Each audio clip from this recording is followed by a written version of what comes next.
Good morning. I'm Shelby Roberts. We begin this special report with a very active night for first responders in Peoria. From shootings to fires and break-ins, it was all hands on deck for local police, firefighters, and even state police. Now, as we speak in this moment, those officials continue to investigate more than a dozen active scenes, that number continuing to grow as daylight hours arise. WMBD has been following these acts of rebellion all night long. Our crews stationed throughout the city this morning to bring you the latest in last night's development. We want to turn to Nick Molinari, WMBD's own at Target. He is there at Veterans Parkway in Normal with the latest as more and more people we see behind you are starting to try to get some answers about what happened last night. Nick? Yeah, Shelby, an overnight confrontation turned violent last night and resulted in the looting of several Bloomington and Normal stores. The target behind me, Normal Walmarts, and among several other stores were looted. According to the Normal police, a couple hundred people were outside the Target exchanging words with officers before throwing bottles and rocks at them. No serious injuries were reported, although several police vehicles were damaged. Sergeant Rick Bleichner with the Normal Police says that there were around 25 officers blocking the entrance, but he eventually withdrew them to avoid further injuries. Bleichner says the people looting were not involved in organizing the peaceful protests that occurred last night. They were just a small group of protesters that broke off. For now, live in Normal, I'm Nick Molinari. Nick, thank you so much. We'll continue to check in with you throughout the rest of the morning. We want to turn now to our own Kimberly Eaton, another Target location here in Peoria. Kim, you've been checking in to see the latest developments because we have seen that this is another one of the stores that have been hit throughout the night. Yeah, and Shelby, I'll get out of the way so you can see what's going on behind me right now. Our photojournalist Michael Phillips is going to push in so we can get a little bit of a closer look. We're trying to give workers some room to work this morning. You might be able to hear it. They're starting to board up some of the glass doors that were shattered at around 2:30 this morning when folks showed up here, and police tell us they were able to break through the doors. We don't know at this point if they actually stole anything from this Target, but police again telling us that folks were able to break in here. And in fact, we showed up here a little bit after everything we thought had somewhat quieted down, and we were recording some video here, and there was a patrol car guarding the front of the store. And at that time, a few dozen cars started showing back up, racing through this parking lot.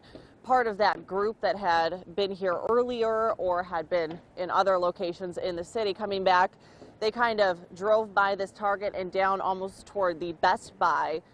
That's where they were headed. And one patrol car, one officer was able to sort of reroute them and stop folks from breaking into any other store along here at this point. But that just kind of tells you how this night has gone. For about 6 hours or so, people were driving around the city, dozens of cars in groups, and hitting one store and then another, and then circling back to some of these stores and hitting them again. Now, every time we don't know if they were able to steal things, but they did cause a lot of damage across the city.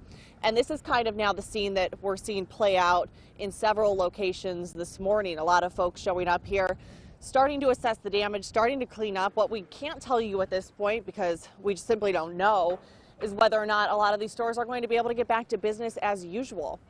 They've been here working for a couple hours now, and there's a lot of damage done. So as we come into these daylight hours and start the day, we're starting to get a more clear look at everything that happened last night. But there's a lot of damage assessments still happening, Shelby.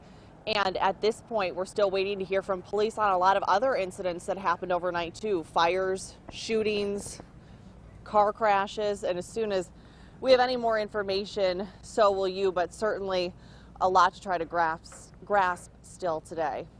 Kimberly, thank you so much. We'll continue to follow this. We know you have been busy this morning circling to a number of those scenes, and we'll continue to check back in a little bit.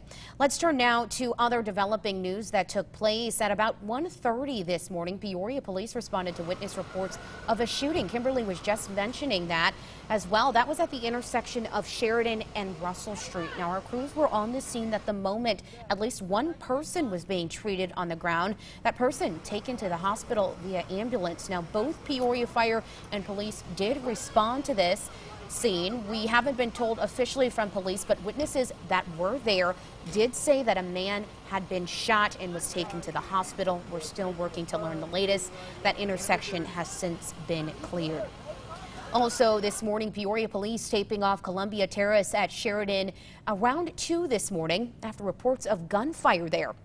They couldn't say if anyone was hit, but they did confirm that they were actively investigating a shooting there. You could see at least 12 bullet shell casings that were on the ground. Officers telling our crews that they believe that this shooting scene is related to other unrest that's been taking place across the city.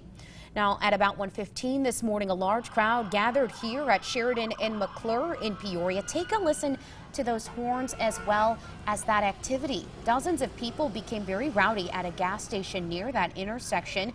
Now, when our crews did come on scene, we witnessed some sort of a confrontation of sorts between Peoria police and people who were gathering there. We don't know if words were exchanged. We don't know to what degree had happened beforehand, but we do know that police did get involved, and we don't know if any arrests were formally made. Illinois State Police also on scene in order to clear traffic. Now, this is another scene. Not only were first responders dealing with issues of rowdiness, there was also an arson that took place at around 2:15 this morning. Peoria Fire and Rescue was on the scene. This is Peoria Motors on Forest Hill and Prospect. And what I was told by the fighter on scene was that this was, quote, guaranteed arson, as 2 cars were set on fire, also a neighboring fence as well. No one was in the area at that time. At around 1 this morning, Peoria firefighters worked to put out a fire at West Louse in Sheridan, and Peoria police reported a large group that tried to set the Tire King. That's the Tire King.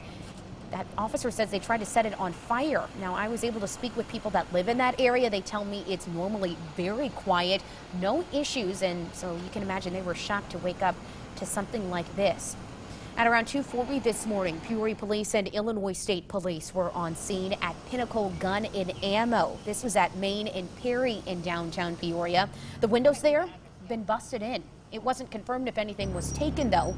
Main Street was blocked off from Perry to Glendale by Peoria Police as well as Illinois State Police.